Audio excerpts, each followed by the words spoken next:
first, sir, thank you very much for the introduction today. I very much appreciate it. Very much appreciate it. Obviously, I'm honored to be here with my friend Jim Lemke. It's a great honor to be here with you, sir. And I think we all have to recognize it's probably not enough just to say thanks to Erlene Judd, who did an incredible job putting this together. So what we're going to do, is on three, we're going to do "We Love You, Erlene." All right. So 1, 2, 3. We love you, Erlene.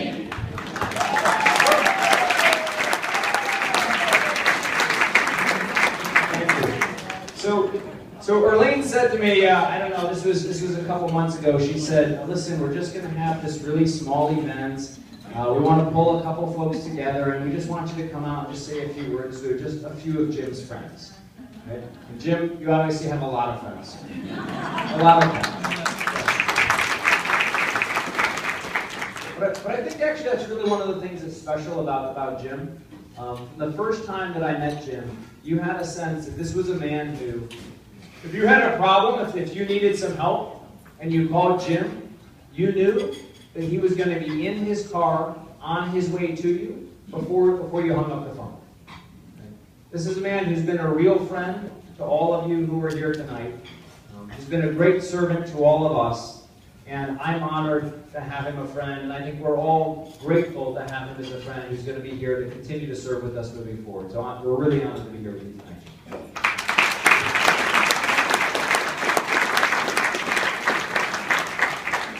You know, Carl mentioned the mission continues. I thought what I might do tonight is just start telling you a quick story. On my last deployment to Iraq, I was serving as the commander of an Al-Qaeda targeting cell. So as the commander of an Al-Qaeda targeting cell, my unit's mission was to capture mid to senior level Al-Qaeda leaders in and around the city of Fallujah, Iraq. On March 28, 2007, it was about 6 o'clock in the morning. My team had been on an operation until about 3 a.m. that morning. It was about 6 o'clock in the morning, and the first mortar round came in and landed next to our position. Now, they would often mortar us in the morning, and oftentimes those mortars served as nothing more than an unpleasant alarm clock in the morning. But that morning, a second mortar round came in, and then a third mortar round came in, and I don't actually remember the moment when the suicide truck bomb went off. I found myself laying down on the ground. Dust and smoke had filled the air. I was coughing and choking. Suicide truck bomb had went off and had taken out the entire western wall of our barracks. Now, what they were doing at the time is they were actually loading the suicide car bombs and the suicide truck bombs with chlorine. And their intention was both to create casualties with the explosion, but they also wanted to create casualties by having this poison chlorine cloud that would go off after the explosion. Now, what happened was, after the truck bomb went off, there was a Marine who was next to me. We kind of grabbed each other, and we made our way outside of the eastern side of the barracks. And as soon as we got out of the eastern side of the barracks, I fell down to my hands and knees. And because of the chlorine, my eyes were burning, my nose was burning, my throat was burning. I was down on my hands and knees, just kind of coughing, choking, and spitting. And I looked down then, and I saw that I had blood all over my uniform. I didn't feel like I was injured, but one of the things that we're trained to know is that oftentimes a surge of adrenaline can actually mask the pain of an injury. So what you're taught to do is to keep checking yourself and checking and checking. So I kept checking and checking. And then finally I pulled my hands away and I realized it's not my blood. It's not my blood. It's the blood of my friend Joel, who'd been standing about this close to me.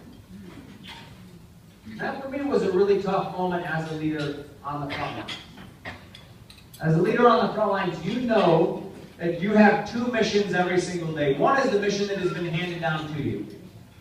But the other mission that you carry forward with you every single day is that you want to make sure that every single person on your team makes it back to their friends and back to their family.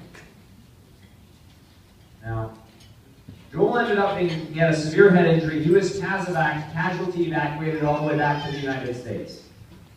When I came home, one of the first things that I did was I went to see Joel, and I also went to Bethesda to the Naval Hospital to visit with some recently returned wounded Marines. Now, if any of you have ever had the experience of walking into, I've got a 9-month-old home too, so you can feel free to, they're welcome to stay. But you know, if you've ever walked into one of those hospital rooms, you'll know that you're often going in to talk with very young men and women. I walked into the hospital room in Bethesda, And I asked all the men and women who were there, I asked them a little bit about their units, we talked about their deployments, we joked with each other a little bit about our different hometowns. Then I asked each one of them, I said, tell me, what do you want to do when you recover? And every single one of them said to me, I want to return to my unit. They all said, I want to return to my unit. Now, the harsh reality was, for a lot of the men and women who I was visiting that day, is that they were not going to be able to return to their unit. One guy lost both of his legs. Another lost the use of his right arm, part of his right lung. Another lost a good part of his hearing. So I said to each one of them, I said, well, tell me, if you can't return to your unit right away, tell me what else you'd like to do. Every single one of them told me that they wanted to find a way to continue to serve. And they didn't necessarily use the word service or purpose or meaning. One of them just said, he said, you know what? I had a really rough childhood growing up, but the Marine Corps really helped me. He said, maybe there's some way I could go back home and become a football coach or a mentor. Another one said, you know, my dad and I have been talking, I've been thinking that maybe I could go back to college, find a way to become a teacher. Another one said, you know, I'm thinking that maybe I could go back to my community, find a way to get involved in law enforcement. Well, it became really clear to me that day that I was just one of a long string of visitors coming in to see my friends who were all saying to them, thank you. Thank you for your service. Thank you for your sacrifice. And it was clear to me that they appreciated that. That meant a lot to them when people came in to say thank you. What was also clear was that in addition to hearing thank you, there was something else that they also had to hear. And what they also had to hear when they came home is they had to hear, we still need you. They had to know that when they came home, we saw them not as problems, but as assets. And they had to know that when we look at every single person, we see them as valuable. And we believe that every single person has something to offer, that every single person can make a contribution. And so, you know, it's really important in any endeavor to build the right kind of team around you, to build the right kind of friends. When I left the hospital that day, I called two of my friends who were disabled veterans. And we decided that we were going to do something about this problem. These men and women were coming home, and they weren't finding ways to be successfully reintegrated, to find ways to serve again. And so they donated the money from their disability checks. I donated my combat pay from Iraq, and we used that to start an organization called The Mission Continues. And our belief was that every single person who comes home from these wars, every single person who served in Iraq or Afghanistan can come home and find a way to make our communities and our country strong. I'll give you just a really practical sense for how we do this. Our first Missouri fellow was a guy named Tim Smith. Tim Smith grew up just a couple blocks from here. And Tim Smith was in Forest Park Community College when September 11, 2001 happened. He decided, as many of us did, this was a time when his country needed him. He joined the United States Army. He was serving overseas and did a couple of deployments overseas, and he went through some of the toughest of the tough deployments. There were times when Tim saw 8 of his friends carried off the battlefield who had all died. Saw other friends carried off the battlefield, wounded and disabled. When Tim came home to St. Louis, he was dealing with post-traumatic stress disorder. He was waking up every day, he was looking for his rifle underneath his bed. He was having a tough time relating to his wife, to his one young son at the time, and he was really struggling.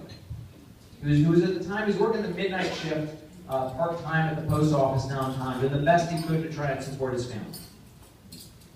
When I sat down with Tim, I asked him a very simple question.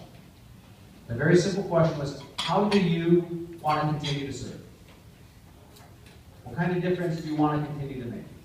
And Tim said, you know, since I've come home, he said, you're the first person who's asked that of me. He said, I'm not really sure.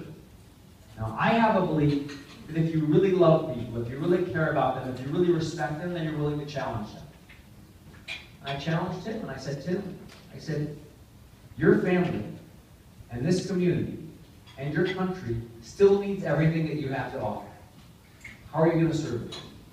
So Tim went through our program at The Mission Continues, where we have veterans come home and they go to work in our communities and they start serving again. And they take on and tackle our toughest problems. And they work at Boys and Girls Clubs, and they work at Big Brothers, Big Sisters. And Tim came home, he went through our program, he served, and at the end we connect people with private sector mentors We helped them find ways to go back to college. Tim Smith, at the end of his program, he started a business called Patriot Commercial Cleaning. Today, Tim Smith has a business here in this community, Patriot Commercial Cleaning. He's got 41 commercial cleaning contracts here in St. Louis, and he's hired over 30 veterans who now work for him today.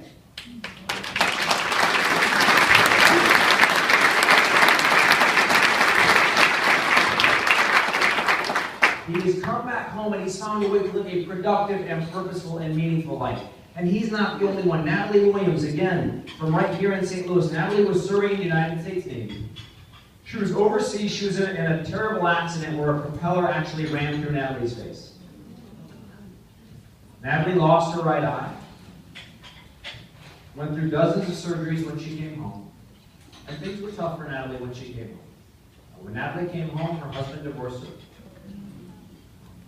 She was a mother to one daughter. And the best job she could find was working in a toy store. And again, we reached out to Natalie. We said, Natalie, how do you want to continue to serve? Every single one of us, no matter what we've been through, we know that there is a way through pain to wisdom. We know that there is a way through suffering to strength. We know that there is a way through fear to courage. And we said, Natalie, how do you want to continue to serve? Natalie said, I've always loved kids. I've always loved doing work with them. So as part of her service in the community, she went to work at Children's Hospital. At the end of her 6-month fellowship with the Mission Continues, she was hired. Today she works full-time at St. Louis Children's Hospital. And if you ask Natalie, she will tell you that when those kids come in, those kids who are in some really tough, difficult circumstances, and those kids who are going through surgery, those kids who are afraid, she said, I am able to help them because of what I've lived through myself. And I'm happy to tell you that it's not just Tim Smith, it's not just Natalie Williams. We've done this, we started right here in Missouri with an idea about how to tackle a tough problem. And today, as of today, we have over 4,000 veterans in this program all over the country. They have in turn helped hundreds of people in their communities. We've raised over $30 million over the course of these 8 years, and doing service projects in the community, we've had over 100,000 people come out and serve with us.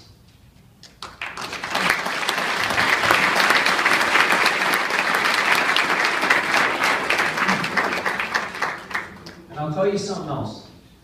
When you look at our forms, when you look at the audits, which we put up for everybody to read, you look at our Form 990, and you look at all this, what you'll see that we've been invested in by philanthropic foundations. You'll see that charitable organizations have gotten behind us. You'll see Rotary clubs and Optimist clubs who serve with us. You see people have done chili cook-offs with us, and they've done fish fries for us, and people have encouraged their kids to come out and save their pennies and make a contribution to the Mission Continues. And when you get to the line that says government funding, you will see that it says $0 and 0 cents.